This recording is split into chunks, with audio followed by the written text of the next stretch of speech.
The world is going to have a new monetary system in this decade that we're in. We're going to experience this huge deflationary crash around the world, and people will just lose confidence in currency. And what do they always go back to throughout history? Time after time, for the last 5,000 years actually, they always go back to gold and silver.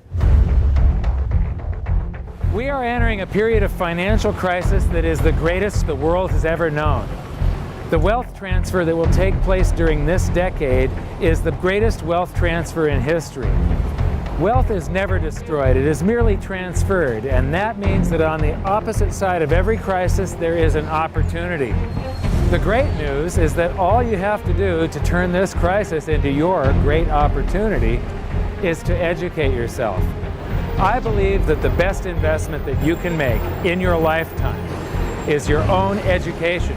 Education on the history of money, education on finance, education on how the global economy works, education on how all of these guys, the central bankers, the stock market, how they can cheat you, how they can scam you. If you learn what is going on and how the financial world works, you can put yourself on the correct side of this wealth transfer. Winston Churchill once said that the further you look into the past, the further that you can see into the future. This program is all about creating your own crystal ball, being able to gaze into the future, being able to change this crisis, the greatest crisis in the history of mankind, into your great opportunity.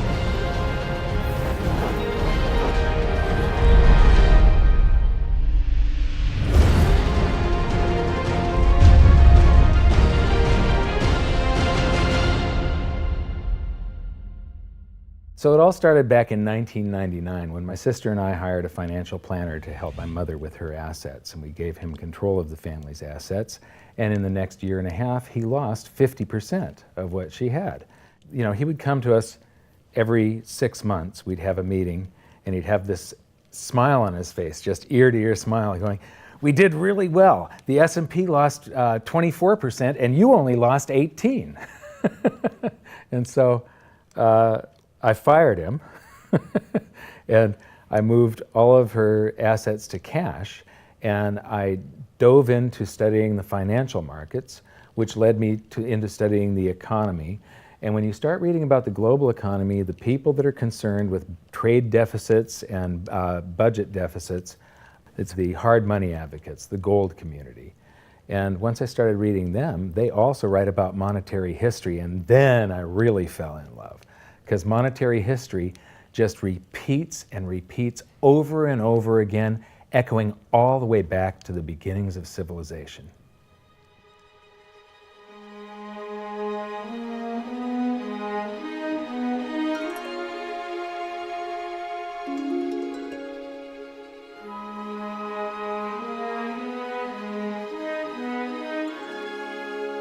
Gold and silver have been the predominant currencies for about 5,000 years, but it wasn't until somewhere between 680 BC and 630 BC that they became money.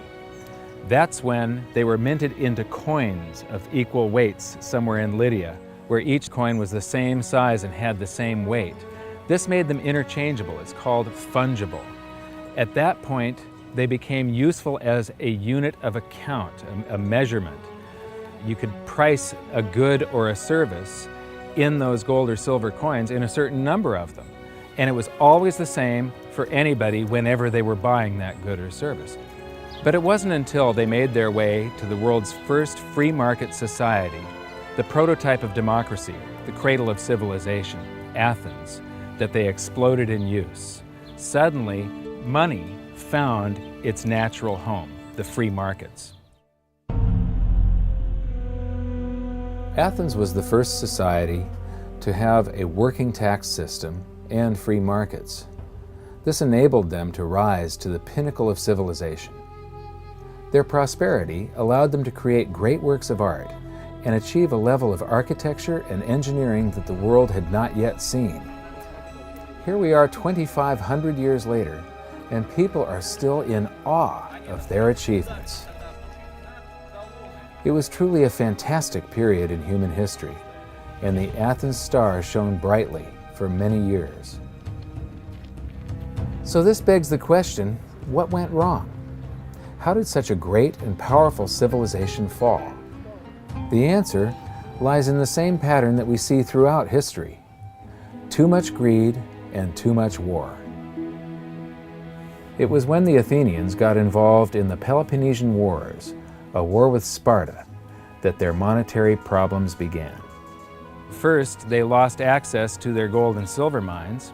They were also paying armies that were on foot, and they were miles and miles away from Athens. So as they pay their armies to buy goods and services from the local populations, a deflation occurs in Athens because they're sending all of their coinage out of the city. Then they started debasing their coinage to pay for the war. If you take in 1,000 coins in taxes, and then you melt those down, those gold coins, and you mix 50% copper into your gold, now you can mint 2,000 coins. So if you take in only 1,000 coins, but you spend 2,000 coins, what is that called? That is deficit spending. Athens began to do that during this war with Sparta. They also had these great public works, which were very expensive, and they finished the Temple of Athena Nike during the truce in the middle. There was a 6-year truce in the middle of this 27-year war. So they didn't stop their great public works and allow their market economy to heal from the expense of this war.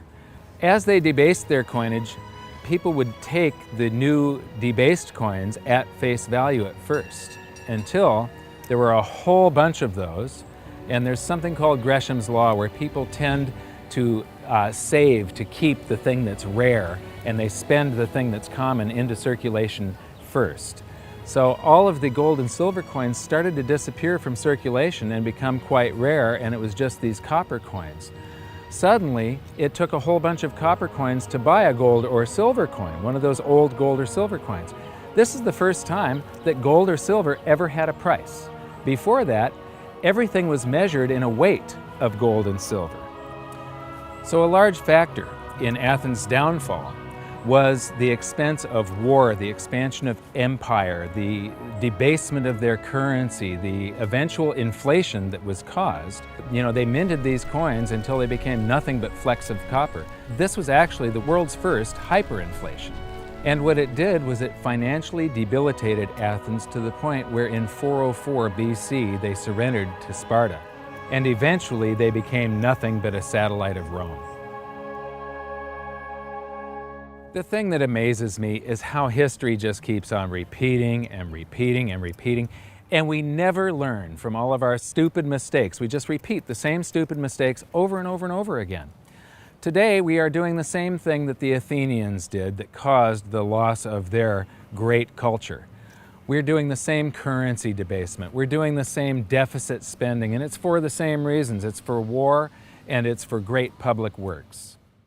The interesting thing about the Peloponnesian War was how it started. I would say one of the interesting parallels is that it started really with Athens at its height and with a level of hubris that set them down the road towards ruin. Perhaps they felt that they were, superior, couldn't make a mistake. Exactly. They knew better. Exactly. And they ended up destroying their society as a result. It's a road that we're going down today, right? I think absolutely. Yeah. There was a play written shortly after the Peloponnesian Wars about the worthlessness of the copper flecks that were their coinage at the time. So we go from gold and silver, very high value money, to a currency that has a face value. And it's the first example that I can find in history where a war and great public works were being funded through deficit spending. What you've just seen is the first recorded example of one of the most predictable hidden secrets of money, the 7 stages of empire. It's a long-term cycle that echoes throughout history right to this very day and is basically a societal pendulum that swings from quality money to quantity currency and back again to quality money. It always plays out in 7 stages. It always ends with gold delivering a knockout blow to debased currencies. And it goes like this. Stage 1. A country starts out with good money, which is either gold or silver, or it's backed by gold or silver. Stage 2. As it develops economically and socially, it begins to take on more and more economic burdens, adding layer upon layer of public works. Stage 3. As its economic affluence grows, so does its political influence, and it increases expenditures to fund a massive military. Stage 4. Eventually, it puts its military to use, and expenditures explode. Stage 5. To fund the war, it steals the wealth of its people by debasing their coinage with base metals, or by replacing their money with currency that can be created in unlimited quantities. Stage 6. The loss in purchasing power of the expanded currency supply is sensed by the population and the financial markets, triggering a loss of faith in the currency.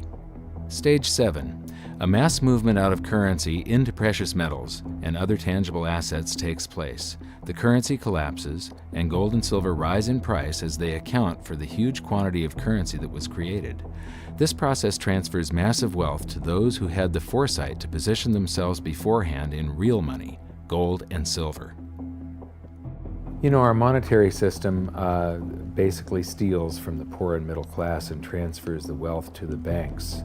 We see this throughout history, and it's just repeating over and over again. What's happening in Greece right now is basically the same thing that was happening back in 407 BC.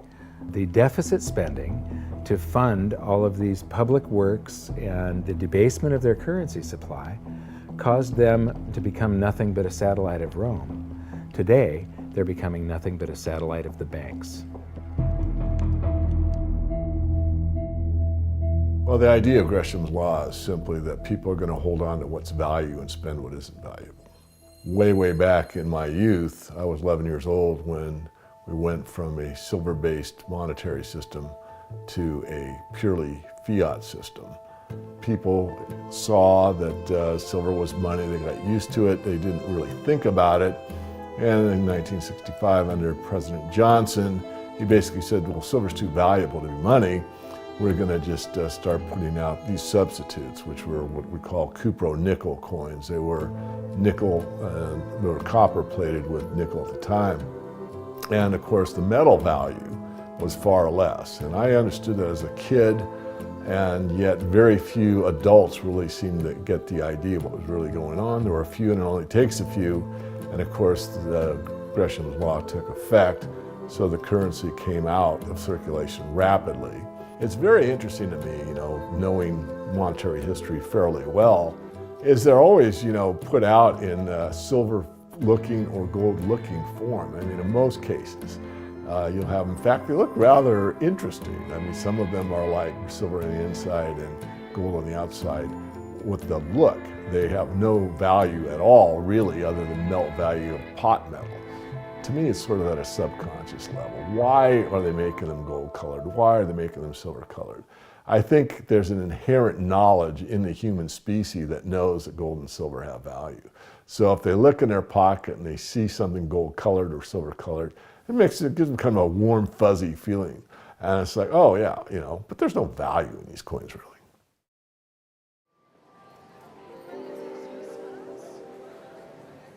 The next question is, how does this affect you? My next stop was in London, where I'd been asked to give a presentation to a group of businessmen. They wanted to understand the reason that gold had surged recently, and I explained to them that to understand gold, you have to understand monetary history. Once you see where we've come from, you can get a much clearer understanding of how the 7 stages of empire are playing out right now. We weren't allowed to show their faces, but we were allowed to film my presentation. So here it is, the last 140 years of monetary history condensed into just 10 minutes. Keep the 7 stages of empire in mind, and as you watch this, see if you can recognize the signs. Everybody thinks the US dollar is still as good as gold, and it hasn't been since 1971. This is the world monetary systems. From 1873, when Germany went on the classical gold standard, where each unit of currency is backed up by an equivalent amount of gold in the treasury. In the United States, $20 bill, $20 gold piece in the vaults. Go into any bank, slap down your currency, which was a receipt for money, a claim check on money, ask for your money, gold and silver, and they would give it to you. So this shows this is currency, this is money. Otherwise, there was no reason for any government to store gold in their vaults and then print this currency that was backed by gold. This is what gives confidence in that, and it gives governments the ability to start this scam in the first place, where they print these receipts for gold, and then they can print more of them than gold that exists. And that happened when we got to World War I, and all the combatants stopped redemption rights. You could no longer go in the bank and trade your pounds, lira, marks, francs, no longer redeemable in gold, and they lit up the printing presses and started printing like crazy. Then between the wars, they went on something called the gold exchange standard, where currencies would be backed partially by gold. So in the United States, under the Federal Reserve Act of 1913, the Federal Reserve was allowed to put $50 worth of claim checks on gold, currency in circulation, backed up by only $20 worth of gold. So it was a 40% reserve ratio. For every $20 gold piece in the vault, they could put $50 in circulation. We're the dollars of the nation of parade. We're the biggest batch of dollars ever made. Oh, we used to march by millions, but now we march by billions, and maybe we'll be trillions for your dead. We're the dollars. Then we get to 1944. Now, during both wars, Europe paid the U.S. with gold. During World War I, the U.S. didn't get into the war until the very end of it. We didn't really have troops on the ground here in any quantity until the last 6 months of the war. So for the first 4 years or so, we're selling you you take all of your young men off of the farms and turn them into soldiers. You take your factories that make toasters and they start making machine guns. Your factories that made cars are now building tanks. And so you turn your economy toward war, and all of your consumer goods and your grains had to be imported from the United States, and you paid us with gold. Then in World War II, Hitler starts saber rattling in 1936, annexes Austria in 38, invades Poland in 39. Pearl Harbor wasn't until the end of 1941. We didn't have troops on the ground until, I believe, August of 42. So again, there's like 6 years where you're paying us with your gold and we're selling you stuff. This is where Americans have this myth that war is good for the economy. War is good for the economy if you're not in it and you're selling them the tools of the trade. Yes, America's national income gets bigger and bigger. In 1943, it was $142 billion. That was double the 1939 figure, triple the figure for 1933. But by the end of World War II, the U.S. had 2/3 of all the world's monetary gold, the central bank gold, and the rest of the world had to share the other third, and Europe had none. So the world monetary system was no longer going to work. It would collapse. But we had made all these loans of dollars to Europe, so Europe was flooded with dollars. And so representatives from around the world met at Bretton Woods, New Hampshire in 1944. They came up with a new world monetary system called the Bretton Woods system, where every currency on the planet, with the exception of just a few, they would be backed by the US dollar, and the US dollar would then be backed by gold at $35 per ounce. This gave confidence to all currencies. So this gave the world stability, and it pegged all the world's currencies to each other through the dollar to gold. So there was no such thing as the Forex. Currencies didn't float. The exchange rates were fixed year after year, and this helped to make world trade boom. Then the dollar standard starts because we kept on printing dollars. Under the Bretton Woods system, there was no reserve ratio established where the US actually had to have a certain amount of gold for how many dollars we created. So we had done a bunch of deficit spending for Korea, for Vietnam, for Johnson's Great Society, and expanded the currency supply, the amount of paper dollars in circulation, and exported them all over the world. And then in the 60s, Charles de Gaulle, president of France, realizes that we don't have the gold to back up the dollars. Le fait que beaucoup d'États acceptent par principe des dollars au même titre que de l'or entraîne les Américains à s'endetter et à s'endetter gratuitement vis-à-vis de l'étranger, car ce qu'ils lui doivent, ils le lui payent avec des dollars qu'il ne tient qu'à eux d'émettre. Nous estimons nécessaire que les échanges internationaux soient établis comme c'était le cas avant les grands malheurs du monde, sur une base monétaire indiscutable et qui ne porte la marque d'aucun pays en particulier. Quelle base? En vérité, on ne voit pas qu'il puisse y avoir réellement de critères, d'étalons autres que l'or. And he starts asking, France asks for their gold and trades in the dollars. And at that point, other countries saw this and start jumping on board. And the US lost 50% of its gold from 1959 to 1971. But we still had, in 71, about 12 times more dollars that we had created than there was gold. And this run on the bank, basically, the US now being the bank, this is a giant worldwide bank run, because the US, for the second time, had committed a fraud and created more receipts for gold than there was gold. It's that simple. And then finally, the markets sort of sensed this. And Nixon was forced to take us off the gold standard, because if he had paid out gold until it got to zero, once we couldn't pay on some of those dollars, the entire worldwide monetary system would have collapsed.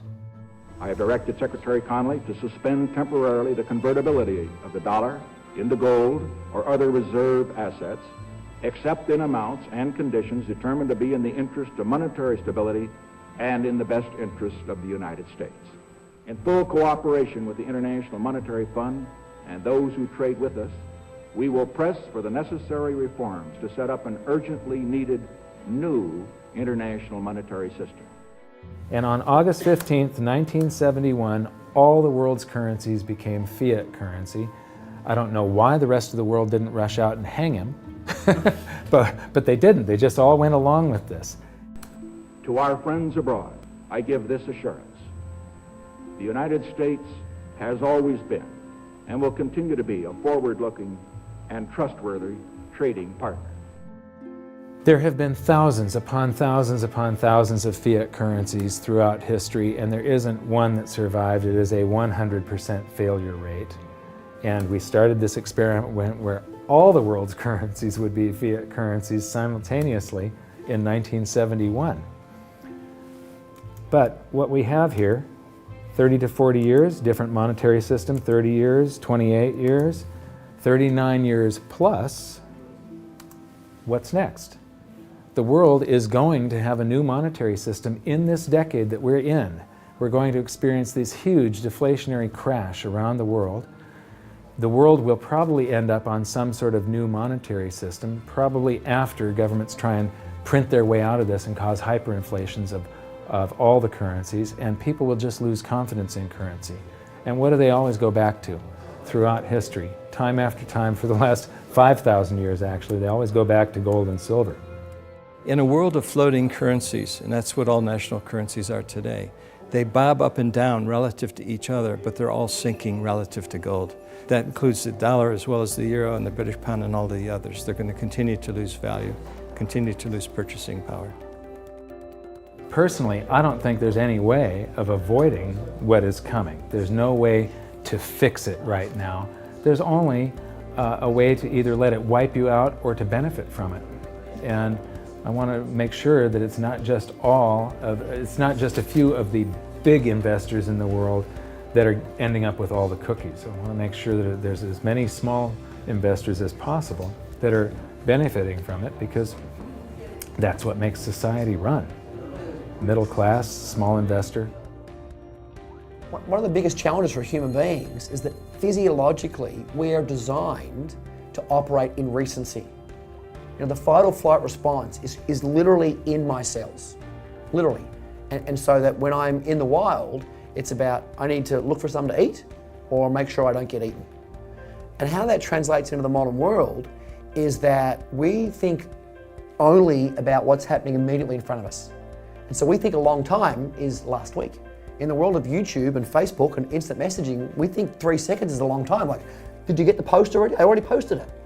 And the reality is that if you look at history, and I don't mean a week, I don't mean a month, I mean decades, I mean 100 years, I mean a couple of 100 years, I mean more than a couple 100 years, you can start to see some patterns. You can see some things that are going on because history repeats itself. There are some trends and there are some movements that you can learn from. And you literally have to go outside of your human instincts to look at history, because we just want to focus on right now, because as I said, that's about either eating or being eaten. So we've got to go beyond that, and that means not just focusing on the here and now, but learning some real powerful stuff from what's happened, because there just might be some indicators there as what's going to happen in the future. Now, the 7 stages of empire, just as a reminder, started with sound money, and then a country adds layers of public works and social programs, and then develops a massive military, and then puts that military to use, and to pay for the war, it debases its currency supply, which causes a loss of faith in the currency, which then leads to a currency crisis, and gold does an accounting of the expansion of that fiat currency supply that happened over all those years of the first 5 stages. We are in the 6th and beginning the 7th stage. Gold started the accounting in the year 2001. It was $250 then, but we're still in the very early stages of this. Well, that's right. I think one of the problems with gold is people just don't understand it. I mean, for one thing, it's sort of been banished from the curriculum for 35 years. We have going on 2 generations of academics and scholars who have never studied gold. Unless you're a specialist in economic history, you can go back and look at it. Now, when I was in university and even when I was in graduate school in economics, we were still on the gold standard in some form. It was fairly attenuated, but when you studied the IMF and you looked at how they present the finances of a country and the breakdown of the reserves and the capital accounts, gold was a line item in the capital account, and you had to understand how it, what role it played and how it could equilibrate in terms of balance of trade. Well, that's gone. The IMF, Nixon went off the gold standard in 1971, and bright young economic students just don't understand gold. They think it's a joke, or they think it's maybe a commodity trade or a momentum trade. They don't understand that it really is money par excellence. So now we've learned that money was born in roughly 630 BC when it became fungible. It was free markets and sound money that led to Athens' great prosperity. But debasement of their money for deficit spending on war and public works played a large role in their demise. Over the past 140 years, we've debased our own currencies to the point where 2 generations of scholars don't even understand gold. We learned about Gresham's law and that bad money drives out good. In recent history, there has been a new monetary system roughly every 40 years. And we've learned that we are in the 6th stage of the 7 stages of empire. So that's it for this episode. Join us next time when we learn more about the chaotic state of the US dollar standard and how it's going to affect you no matter where you live on the planet. When I wrote my book, I said that we're coming into an era that is going to be the greatest wealth transfer in the history of mankind. Therefore, it's the greatest opportunity in the history of mankind. I've made it my mission to help as many people as possible get through this crisis and to come out on the best side of the wealth transfer. I've just finished filming an exclusive presentation titled How the 7th Stage Will Unfold, where I detail what I'm doing personally to prepare for a range of scenarios. It's available at hiddensecretsofmoney.com as part of your free information toolkit. So my challenge to you for this episode is to try and find a single example in all of monetary history of a crisis that was brought on by too much deficit spending, too much debt, and too much currency debasement being solved by more deficit spending, more debt, and more currency debasement. Until then, good luck, and I'll see you at the bonus presentation at hiddensecretsofmoney.com. Thanks. You bet. There is no other side. You're either silver and gold or you're doomed. That's exactly the way the world is always working. That's the way it's working right now. Turn on the television, watch with the price of gold. Look at the dollar going down, gold's going up, silver's going up. That's exactly the way it's always worked, and it's always worked that way, and it's working that way now. And why is anyone surprised? Why is it? I'm surprised it's always worked like that. For the past 5,000 years. That's right, 5,000 years in a row, it's worked exactly that way. It's happening that way now. And ooh, wait a minute here. Weird. Beyond weird. Mike Maloney's Hidden Secrets of Money is made possible by the clients of goldsilver.com. Your continued loyalty and support allows us to educate the public on how to both protect themselves and benefit in the turbulent times ahead. To all goldsilver.com customers, thank you. Hidden Secrets of Money would not be possible without you.